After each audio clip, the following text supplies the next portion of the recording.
성경 말씀은 신약 성경 요한 1서 3장 2절입니다. 지난 주일부터 돌로레스 크렌이라고 하는 여성분이 쓰신 건강한 가정의 특징들이라는 책을 중심으로 설교를 하고 있습니다. 지난주는 건강한 가정의 첫 번째 특징에 대해서 설명을 드렸는데, 첫 번째 특징은 서로 의사소통을 잘하고 다른 가족들의 이야기를 잘 들어준다는 것이었습니다. 오늘은 두 번째 특징을 설교하려고 합니다. 건강한 가정의 두 번째 특징은 가족들이 서로 잘 인정해주고 서포트해준다는 것입니다. 지난번 5가지 사랑의 언어에서 설명할 때 말씀드렸지만, 유명한 심리학자 윌리엄 제임스는 인간에게 있어서 가장 심오한 욕구는 다른 사람에게 인정받고 싶어하는 욕구다라고 말했습니다. 네, 그렇습니다. 사람들은 인정받고 격려받고자 하는 강한 욕구를 가지고 있습니다. 이런 의미에서 가정에서 가족들끼리 서로를 잘 인정하고 서포트해 주는 것은 너무나 중요합니다. 서로를 잘 인정하고 서포트해 줄 때 가족들은 다른 가족들과 함께 있는 것을 좋아하게 되고, 그 결과 그 가정은 매우 친밀하고 행복한 가정이 될 수 있기 때문입니다. 그래서 건강한 가정들의 두 번째 특징은 서로 잘 인정해 주고 서포트해 주는 것입니다. 건강한 가정에서 가족들이 인정받는 것은 결코 그들의 외모나 소유나 행동 때문에 인정함을 받는 것이 아니라 단지 그들이 가족이기 때문에 그들은 전적으로 인정함을 받습니다. 우리가 하나님의 사랑을 받는 이유도 우리 어떤 선한 행위 때문에 받는 것이 아니라 우리가 하나님의 자녀이기 때문에 하나님의 사랑을 받는 것처럼, 이런 건강한 가정에서는 다른 가족들이 어떤 훌륭한 점을 갖고 있어서 사랑하고 서포트하는 것이 아니라 단지 가족의 구성원이기 때문에 서로를 인정하고 귀하게 여긴다는 것입니다. 그리고 건강한 가정에서는 자신들이 다른 가족들의 입장이나 행동에 다 동의하고 인정하기 때문에 서포트하는 것이 아니라 다른 가족들의 입장이나 행동을 다 이해하지 못하는 면이 있고 동의하지 않는다 할지라도 서로를 인정하고 서포트한다는 것입니다. 이렇게 동의하지 않음에도 불구하고 다른 가정을 인정하는 것은 다른 가족에 대한 비이성적인 헌신, 이 책에서는 영어로 irrational commitment라는 표현을 쓰는데, 비이성적인 헌신을 갖고 있기 때문이라는 것입니다. 비이성적인 헌신이 어떠한 내용인지 이 책에 있는 내용을 여러분에게 소개해 드립니다. 여기서 비이성적인이라는 단어가 중요하다. 이 단어는 우리가 비록 우리 자녀들이나 다른 형제들이 갖고 있는 어떤 특별한 태도나 입장을 이해할 수 없거나 동의하지 않는다 할지라도 그런 태도나 입장을 취할 수 있는 그 사람의 권리를 변호해주고 또한 그를 위해 봉사해 줄 수 있는 것을 말한다. 비이성적이라는 것은 어머니가 다시 학업이나 직장에 돌아가기를 원치 않더라도 어머니가 애 학점을 받았을 때 진심으로 축하해주고, 어머니가 요청하지 않아도 세탁물을 개어주는 것을 말한다.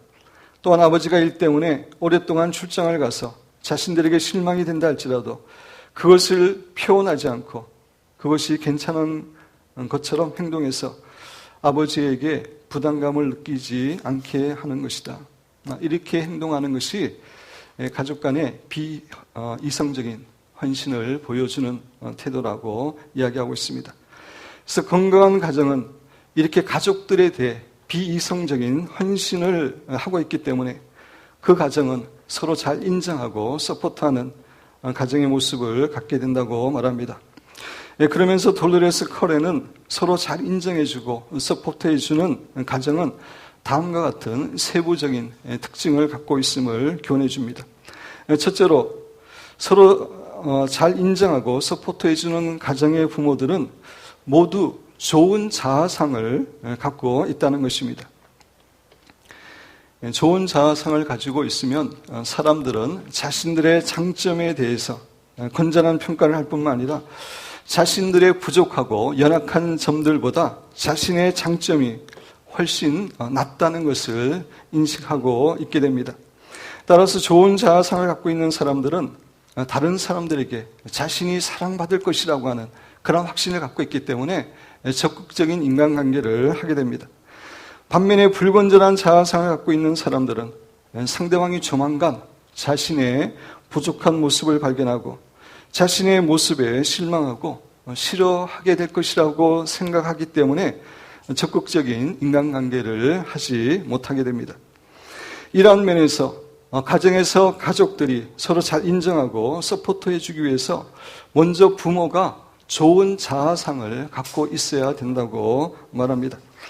부모가 좋은 자아상을 갖고 있을 때 자녀들에 대해 잘 인정하고 서포트해 주게 되고 그 결과로 자녀들도 좋은 자아상을 갖추게 되고 그래서 가족 전체가 서로를 잘 인정해 주고 서포트하게 된다는 것입니다. 반면에 부모가 불완전한 자아상을 갖고 있는 경우 자기 자신들이 얼마나 존귀한 존재인지 확신을 하고 있지 못하기 때문에 자녀들이 얼마나 존귀한 존재인지를 인정해주고 서포트해주는 것이 결코 쉽지가 않습니다. 그렇게 되면 가정 전체적으로 서로를 잘 인정해주고 서포트해주는 분위기가 형성되지 못한다는 것입니다. 그래서 서로 잘 인정해주고 서포트해주는 가정이 되기 위해서는 먼저 부모가 올바른 자아상을 가지고 있어야 된다라고 이야기를 합니다. 자아상 이야기가 나왔기 때문에 성경적인 건전한 자아상, 기독교적인 건전한 자아상에 대해 설명을 드립니다. 지금부터 말씀드리는 것은 책의 내용이 아니라 제가 여러분에게 말씀드리는 것입니다. 기독교에서 건전한 자아상은 결코 세상적인 신분이나 소유나 행위에 근거한 자아상이 아닙니다. 세상적인 신분이나 소유나 행위는 환경이나 상황에 따라 바뀔 수 있는 것입니다. 따라서 자아상이 이러한 것들에 근거하고 있으면 이러한 외적인 조건이 바뀜에 따라 자신의 자아상도 바뀔 수밖에 없습니다. 좋은 지위에 자신의 자아상을 두고 있다면 그 지위를 잃어버리게 될 때 그의 자아상은 나빠질 수밖에 없습니다. 따라서 이런 외적인 것들에 근거한 자아상은 불완전한 자아상일 수밖에 없습니다. 또 기독교에서 건전한 자아상은 다른 사람들과의 비교를 통해서 가지게 되는 것도 결코 아닙니다. 다른 사람과 비교해서 자신이 능력이 있고 자신이 잘생겼고 학식이 좋고 재산이 많기 때문에 건전한 자아상을 가지려고 하는 것은 결코 성경적인 자아상이 아니고 결코 바람직하지 않습니다. 왜냐하면 이런 사람들은 자신보다 더 훌륭하고 좋은 조건을 가진 사람을 만나게 되면 자연스럽게 열등감에 빠질 수밖에 없기 때문입니다. 이렇게 기독교적 건전한 자아상은 자신이 가진 외적 조건이나 자신을 다른 사람과 비교해서 가지는 것이 아니라 하나님께서 우리 한 사람 한 사람을 얼마나 존귀한 존재로 창조하셨나라고 하는 사실과 또 십자가의 보혈을 통해 구원받은 우리 한 사람 한 사람을 하나님께서 얼마나 사랑하시고 존귀하게 여기시고 우리가 얼마나 놀라운 축복을 받은 존재인가라고 하는 사실에 근거한 자아상인 것입니다. 성경 말씀은 우리 한 사람 한 사람이 전능하신 하나님의 놀라운 지혜에 의해서 설계되고 창조된 걸작품임을 증거해 줍니다. 만약 유명한 미켈란젤로가 오늘날 살아나서 정말 심혈을 기울여서 어떤 작품을 만든다면 그것은 결코 하찮은 작품이 될 수 없고 참으로 귀한 작품이 될 것입니다. 우리 모든 사람들은 미켈란젤로와 비교할 수도 없는 정말 전지전능하신 하나님의 지혜와 솜씨에 의해서 만들어진 존재입니다. 우리 성경 말씀 한번 찾아보겠습니다. 시편 139편 13절 14절입니다. 시편 139편 13절 14절입니다. 139편은 다윗의 고백입니다. 주께서 하나님께서 내 내장을 지으시며 나의 모태에서 나를 만드셨나이다. 다윗은 하나님께서 자신의 내장과 모든 몸과 자신의 영혼과 모든 것을 하나님께서 창조하셨음을 이야기하고 있습니다. 그렇습니다. 하나님의 놀라운 지혜로 하나님께서 우리 인간들을 만드십니다. 내가 주께 감사하오면 나를 지으심이 심히 기묘하심이라. 나를 만드신 이 하나님의 놀라운 솜씨가 너무나 놀랍다는 것입니다. 그렇습니다. 우리의 몸을 살펴보면 우리의 손, 눈, 우리가 갖고 있는 그 기관들 하나하나가 정말 기가 막힙니다. 그렇게 하나님이 창조하셨습니다. 주께서 하시는 일이 기이함을 내 영혼이 잘 아나이다. 전능하신 하나님께서 놀라운 지혜를 가지고 우리를 설계하시고 우리를 만드셨기 때문에 우리는 한 사람 한 사람이 하나님의 위대한 걸작품입니다.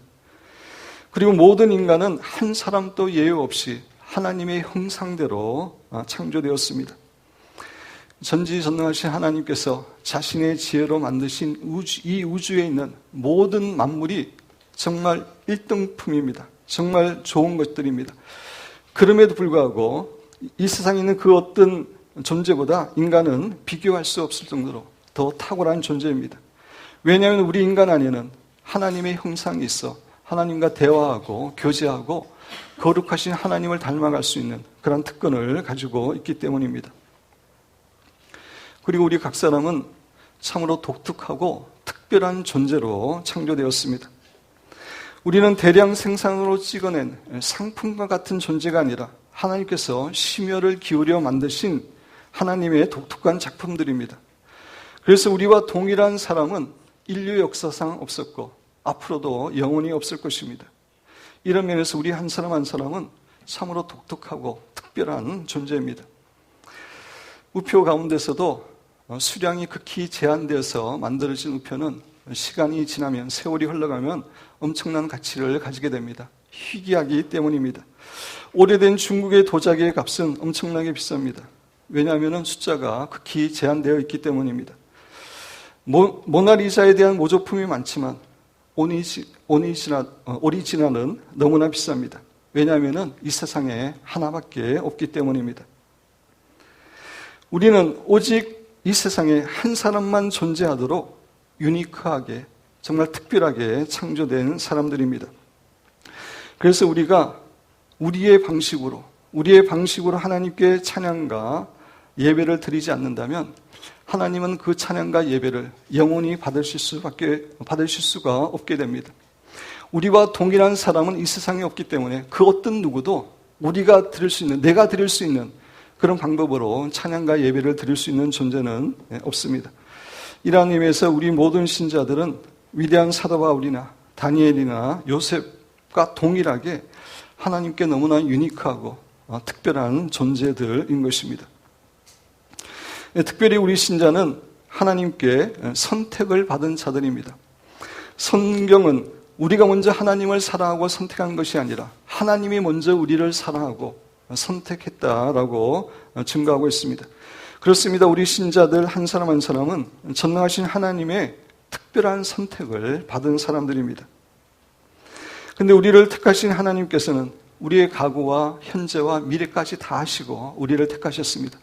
과거에 우리가 어떠한 죄를 범했는지, 현재 우리가 어떠한 모습을 갖고 있는지, 미래에 우리가 어떻게 실수하고 넘어질 것까지 다 알고 우리를 택하셨습니다.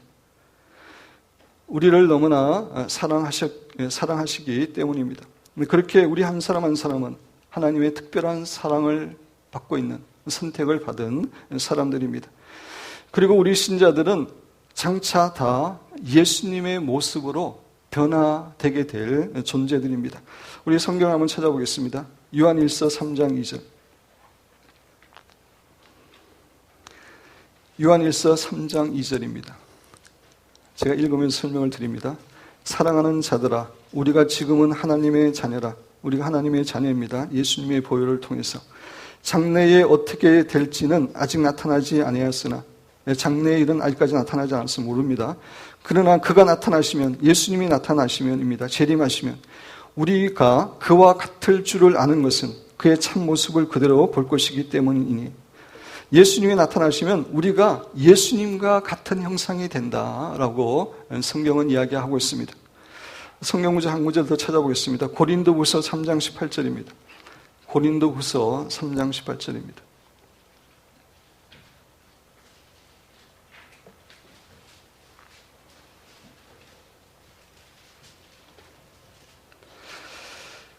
우리가 다 수건을 벗은 얼굴로 거울을 보는 것 같이 주의 영광을 보매 예수님이 재림하실 때에 그렇게 주님의 영광을 직접 이제 눈으로 보게 됩니다. 그때에 그와 같은 형상으로 변화하여 예수님과 같은 형상으로 변화될 것임을 이야기하고 있습니다. 영광에서 영광에 이르니 정말 영광스러운 존재로 우리가 변화될 것이라고 이야기하고 있습니다. 그것은 주의 영으로 성령 때문이라고 이야기하고 있습니다. 네, 그렇습니다. 우리 신자들은 결코 평범한 존재들이 아니라 예수님의 형상으로 변화될 존귀한 자들입니다.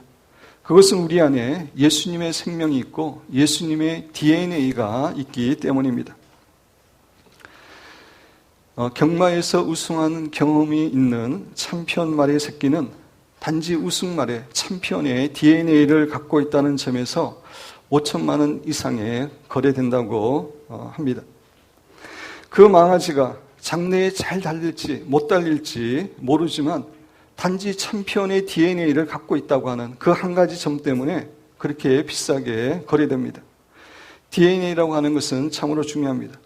그런데 우리 신자 안에는 예수님의 DNA가 있습니다.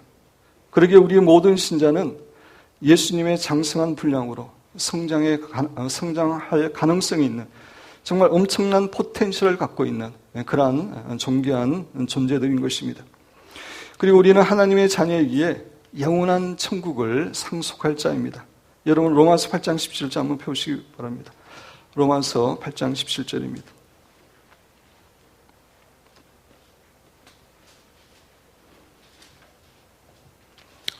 로마서 8장 17절입니다. 제가 읽으면서 설명드립니다. 자녀이면, 우리가 하나님의 자녀이면 그런 의미죠. 자녀이면 또한 상속자, 곧 하나님의 상속자예요. 우리가 하나님의 자녀이기 때문에 하나님의 상속자, 하늘나라의 상속자임을 이야기하고 있습니다. 그리스도와 함께한 상속자니, 그리스도와 함께 공동으로 천국을 소유하게 되는 상속자라고 이야기하고 있습니다. 그렇습니다. 우리는 겨우 천국에 들어갈 그런 존재가 아니라 천국의 모든 축복들을 예수님과 함께 공동으로 상속받을 수 있는 그런 존귀한 신분을 갖고 있는 자들입니다. 주식 가운데서도 현재는 가치가 없다 할지라도 장래에 가치가 높게 될 포텐셜이 있으면 그 주식은 비싸게 거래됩니다. 우리 신자는 바로 그런 엄청난 포텐셜을 가지고 있는 너무나 귀한 존재인 것입니다. 그리고 상품에는 가격표가 붙어 있는 것처럼 우리에게도, 우리 각자에게도 가격표가 붙어 있습니다. 그 가격표에는 무엇이라고 붙어 있겠습니까? 우리의 가격표. 예, 우리 김은수 자매님이 정답을 이야기했습니다. 예수 그리스도의 생명입니다. 우리 한 사람 한 사람은 예수님께서 자신의 생명을 주시고 사신 그러한 존재들입니다.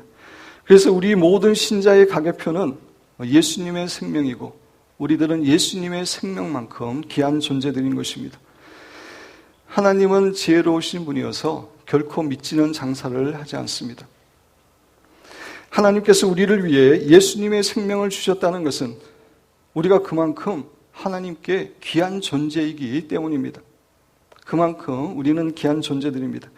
이렇게 기독교에서의 건전한 자아상은 우리의 외적인 조건이나 다른 사람과의 비교에서 오는 것이 아니라 하나님께서 우리 한 사람 한 사람을 참으로 존귀한 존재로 창조하셨다는 사실과 또 예수님의 보혈로 구원함을 받은 우리를 예수님께서 너무나 존귀하게 보시고 사랑하고 계시고 정말 우리에게 놀라운 축복을 주셨다라고 하는 사실에 근거하는 것입니다. 이 사실은 영원히 변하지 않습니다.